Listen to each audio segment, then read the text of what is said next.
Today I'm sharing my 10 top tips that will help you cut and sew on the bias. Stay tuned!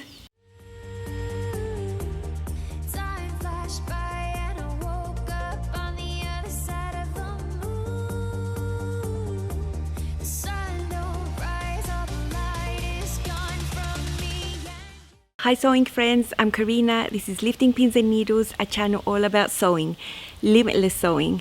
Today I want to share with you my 10 top tips to cutting fabric and sewing on the bias. There are not many patterns around there that are drafted to be made on the bias, but there are certainly lots of patterns that can be suitable if you know the tips and the tricks. I have let myself become inspired by fabric in my last couple of projects for the garments I want to make, and for this one I have chosen an amazing linen in stripes. A couple of videos ago I showed you 2 skirts I made from the Lyric dress from Love Notions.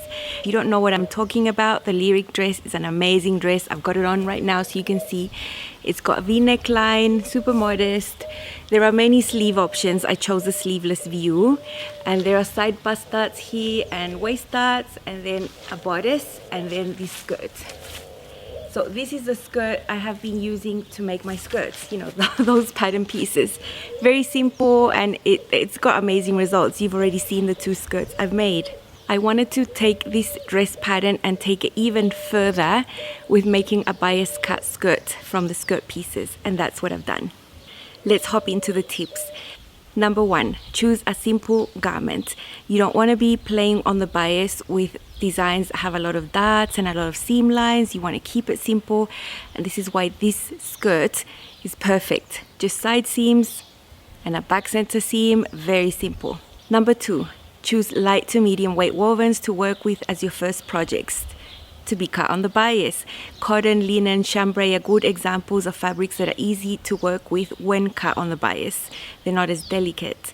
Now, if you're advanced and you want a challenge, silk, rayon, satin are fabrics that look amazing when cut on the bias, but are more difficult to handle and to cut and to work with. Number 3, choose a solid, that's the easiest option, or a print that is so busy that you don't need to worry about matching anything and that the print on it doesn't have a direction. You don't want to end up with upside down roses or upside down animals or sideways looking anything that you have on your print. So yeah, just keep it simple. A solid or a very busy non-directional print is good. Number 4, extend your fabric fully. Extend your pattern pieces if they're meant to be cut on the fold. This is a similar tip I have given you when cutting silk or chiffon. You don't want to put anything on the fold. So if you have a center piece that's meant to be cut on the fold, put paper on it, create a full piece, mark your bias on it, and then use that to cut. Number 5, I would recommend using a rotary cutter. It gives a more precise cut and it won't manipulate the fabric as shears do when you lift the fabric to cut. If you don't have a cutting mat and a rotary cutter and you need to use shears, put tissue paper under the fabric, and I would suggest pins because it will pin the tissue paper to the fabric while you cut very carefully. Number 6, for areas that need stabilization, like for zippers or front button closures, I would suggest using knit interfacing onto the garment, not woven interfacing, because it won't allow the bias to stretch naturally as it does. If you don't have knit interfacing, you can use woven interfacing, but it needs to be cut on the bias the same way that you cut your pattern piece. 7, this is the most important one. Treat everything delicately. I put there like a puppy, but it can be a baby, it can be a kitten. Very delicately, while you cut it, put it aside. Do not fiddle with it, do not let it hang, do not look at it, don't drape it. Very delicately. Number 8, stay stitch the edges of the pattern pieces. This is very important, and another trick inside this same tip. Don't pull on your fabric when you're sewing. Don't grab it by both ends and pull it. Don't let it hang off your table. Just be very delicate with it and just do it. Stay stitched within your seam allowance to help the fabric not distort. Number 9, when you're ready to press your seams open, just put the iron on it and press like this. Lifting and putting down. Lifting up and down. Don't do this because that will also help the fabric stretch and distort, and you don't want that to happen. Last tip, number 10. hang your garment before hemming it. Whether it's a top or a skirt, just hang it for a day and then measure it and hem it, because most likely areas will have stretched out and distorted due to the nature of the bias. And a bonus tip for storing your me-made garment: don't hang it in your closet on a hanger. It'll distort over time, it'll get all wonky. Just fold it in two and put it on a shelf where it's laying sort of almost extended if you fold it in two. That will help longevity and keep its shape. In Up Close and So Personal, I'm going to show you these tips applied as I cut the fabric and as I attempted to stripe match to create chevrons, because that's what I wanted. So let's hop into that.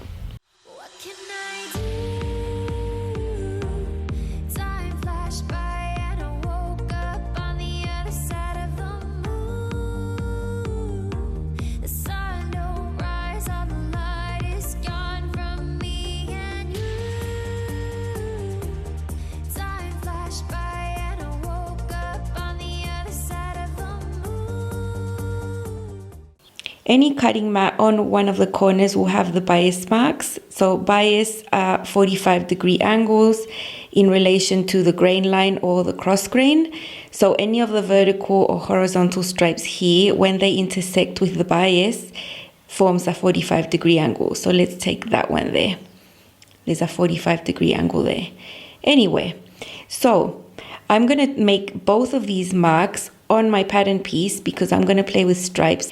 Having both true bias lines on the pattern piece itself will help me if I want to play with stripes, and will help me direct the stripes in the same way. So you don't have to do that, but I'm going to do that. To mark these on the pattern piece, you just grab the pattern piece, look at the grain line mark on the pattern piece, the vertical line going up and down, and match it to any of these lines, whatever. And then just transfer this little cross thing onto the pattern. And you're going to see that once I show you it on the pattern piece itself now. This is the back pattern piece of the skirt. It's meant to be cut on the fold, but I'm going to be adding some seam allowance there on the send back. And I have several lines marked on the pattern. Now, this one going there up and down is the grain line. If I were to use my pattern normally, as I would, just putting it normally on fabric. And now here I have two other lines. So I have a bias line there and another bias line there. They are both bias. It just depends on what I'm doing with stripes, which one I'm going to use as a reference. In this case, I've got this bias line. So it's biased because it's intersecting at the grain line there at 45 degrees. So the little angle that forms there is 45. So I've got that bias, and then that one too is a bias, because it intersects there at the same 45 degrees. This is just to help me play with stripes, and I want chevrons. So when I cut this half of the back, you can see the lines, the stripes going down like this. When I cut this half, I'm going to take the fabric as the pattern piece and then just flip it over there, making sure that everything is the same stripes on the side, the same, so that it's exactly the same. So when I do the seam there, I'm going to have these stripes going down like this. So it's going to take a bit of play. I'm going to cut these 4 pattern pieces for this skirt separately, 2 backs and 2 fronts. Here I have half of one of the backs of the skirt, and you can see that further from the paper in the center back there is some seam allowance.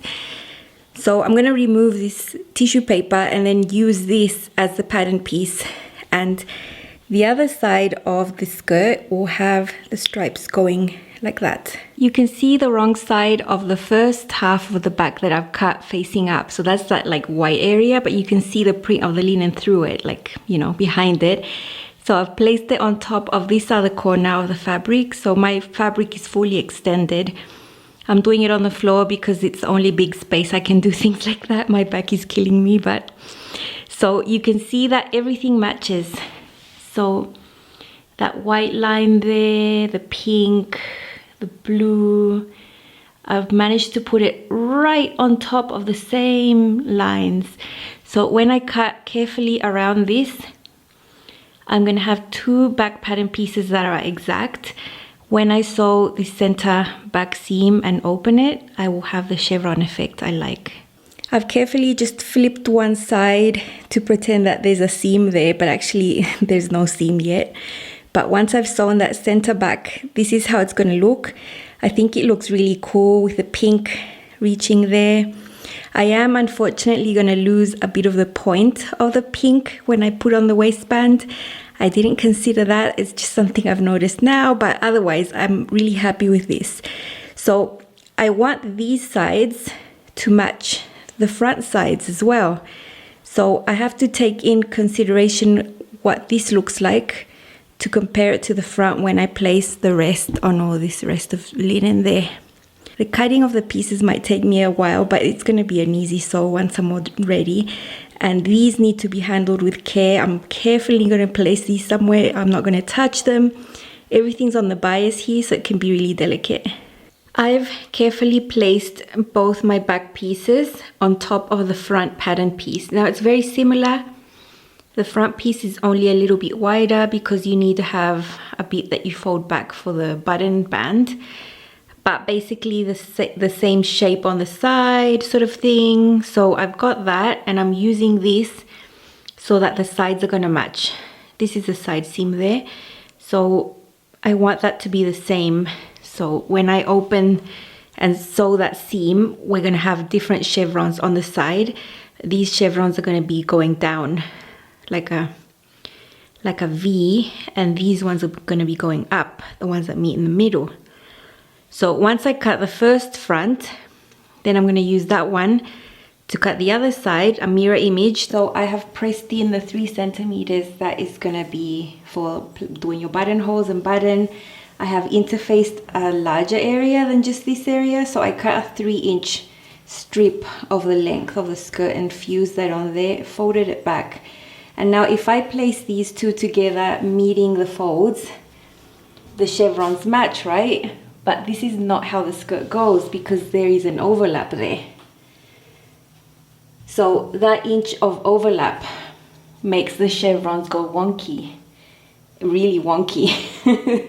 So I'm gonna try to get around this issue of the wonky chevrons there with a long strip of navy. So it comes from the same fabric, only this is on the grain line, you know this. I want this area here to be 3 centimeters wide in the navy, this thing that I've cut here, right? So I want to trim out part of this thing that's folded there. So from the crease line in, I've measured and marked a line that's 2 centimeters from the crease line. That will include 1 centimeter of seam allowance that I will use to sew this on to there. It's 2 centimeters because it includes 1 centimeter of seam allowance, so I can attach the navy one. So I'm just going to get my rotary cutter and just trim this off. When I put this navy long strip right sides together on my skirt and sew it on at 1 centimeter seam allowance, when that is done and I open this up, my front pattern piece will have the exact size that it had originally before I cut this off. So I just added a centimeter seam allowance there, added another one here. When I add this together, it'll be exactly the same. And when I sew this on, I'm going to show you that it matches this side exactly. And then when I fold this in like this side is, what crosses over will be that navy thing. I have sewn on that navy band on the front, and I've got my 2 pieces on top of each other, and when I open this up, they're exactly the same size. So that is where I've attached that on there. There's a seam and it's been serged, and then I've folded that back an inch, the same as the one on the bottom. So when I put these together, I have one with that navy blue going down, and then when I do the overlap there, now my chevrons look really nice and they meet. Look how perfect they meet there. I'm going to show you up close some stripe matching and how I've placed a pin on every single stripe, and I'm showing you in real time. This is not sped up or slower. I go actually really slow and I sew over the pins, making sure my needle is not going to hit a pin. The stripes are not the same width, so there are like thicker stripes where I sort of speed up and go faster until I reach the other one.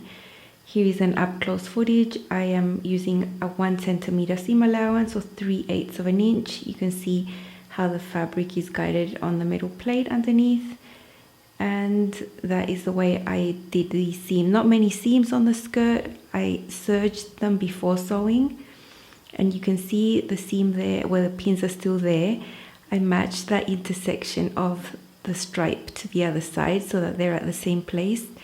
And that's how I make sure that the chevrons are going to be created, and that's how it looks. Now when I did this, I thought, oh no, it didn't work, but then I stretched out the seam and they did match.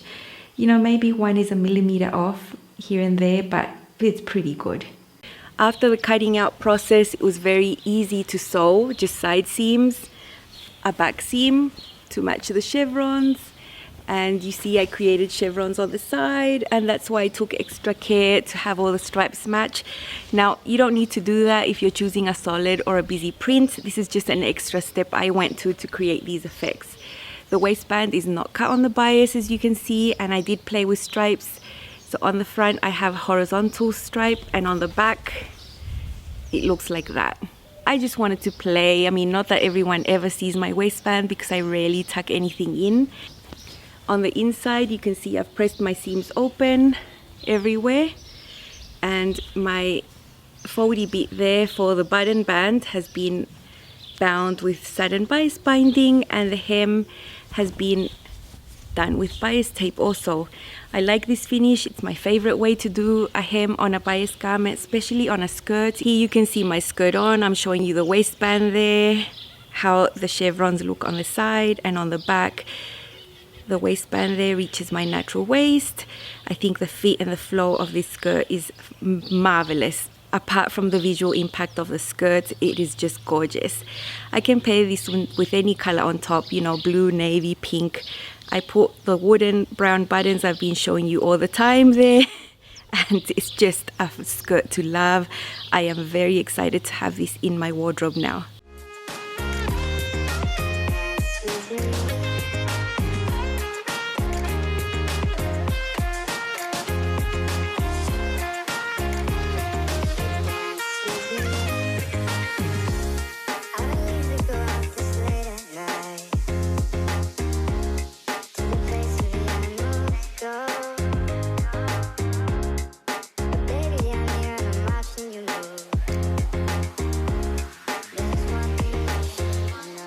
This project was very special. We had planned it for months with Vivian from Stitches and Seams on Instagram to make, you know, a garment with the same fabric.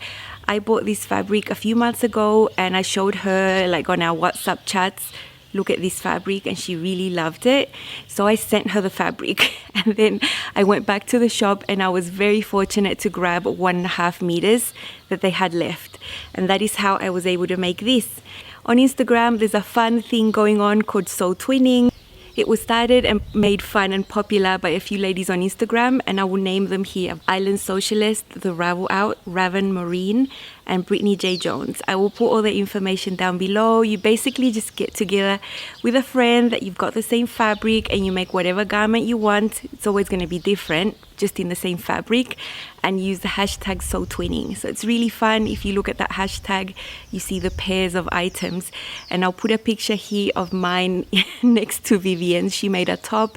She also did some bias cut pieces on the pattern, and it looks really amazing. So this was a fun project in many ways, inspired by the fabric, you know, and making a garment that I really wanted to have, that is easy to make, and just having a few more precautions with the bias cut sewing and cutting. A very nice skirt I have now that I love. I know it's very simple to sew, but with a very big visual impact due to the chevrons and the flow of the bias.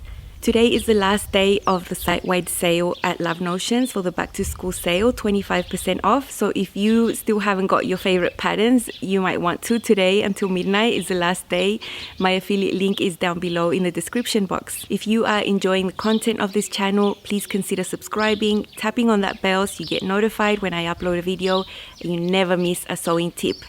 Also consider watching a few more videos on this channel. There are hundreds of videos here to help your sewing. Thank you and bye!